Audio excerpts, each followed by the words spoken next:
will reach right there. That way they butt up to the longer tenons, the 3.5 inch tenons.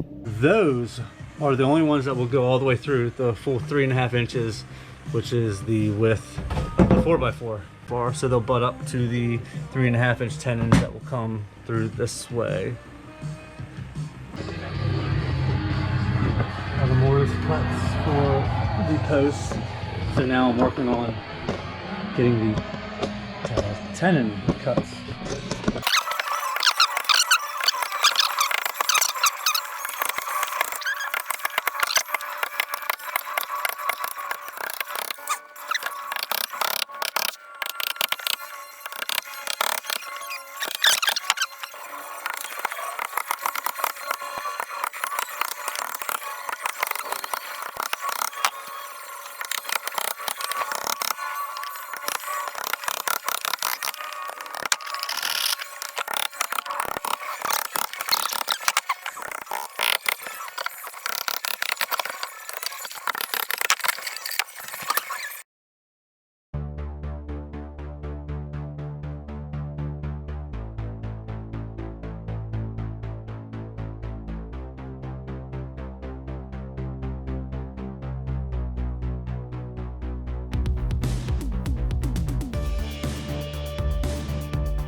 Bed slot has been plunged, routed.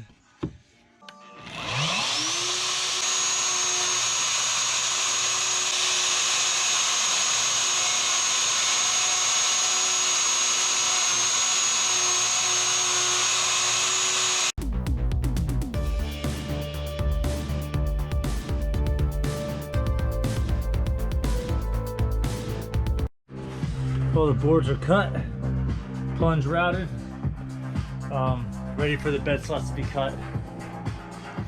Once I cut these bed slats, then I will start. I'll have to make a jig for the rails.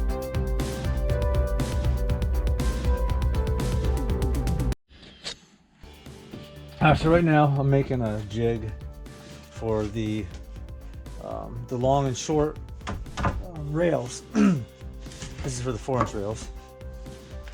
I was hoping to do all of them in 4-inch, but I actually don't have enough, so I'm going to do I think I'm going to have to do the top rails, the 1x6s.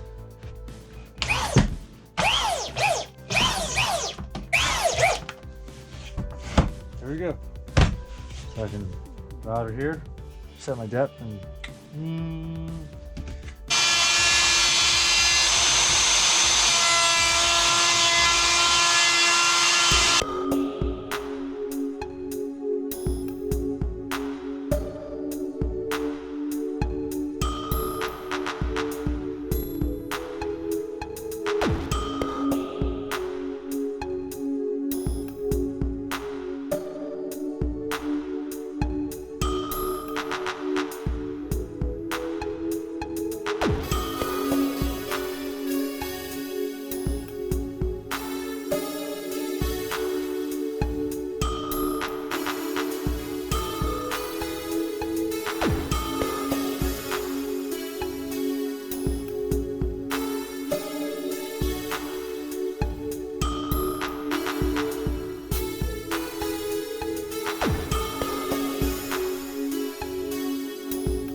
right, don't mind the mess. This is the bunk bed a few years after I built it on this video. I just never finished the video, so, but here we are. So I actually had to build a ladder for my oldest daughter to get up to her bunk. This is the main top bunk there. Railings came out nicely. This was my first mortise and tenon joint project. It was a lot of work, but it was definitely worth it. And let's see here. Here is the bottom bunk, my son's bed. And here are the rails and the joints. And yeah, it came out nice. And here's the bed slats, like I did in the video. Like I was saying before, I cut the bed slats way too short. So I ended up putting these 2x3s here. And I actually trust these 2x3s holding the bed slats up way more than those little plunge routed joints or those plunge routed slots. I ended up building this little staircase too for my daughter to get to her top bunk. So here's the perpendicular top bunk bed. I gotta put carpet on these stairs so she don't get a splinter. Hasn't happened yet, thank goodness. Yeah, so here's the rails. I like how I did a 6-inch rail, then I have the 4-inch rails, 2 4-inch and then 1 6-inch on the top. I made the rails extra tall, so there's no way they can fall out of this bed unless they do something stupid and climb on the top. But yeah, I'm really happy about this project. The kids love it. Just a fun little project I wanted to document. Yeah, just know what you're doing when you build stuff like this, especially if it's for your kids. You don't want it to fall and crush your children. That would not be good. So always know what you're doing. I've done woodworking before, so that's why I decided to take on this project. But again, this is my first mortise and tenon joint project, and I am very proud of it. All right, there we go. I am done.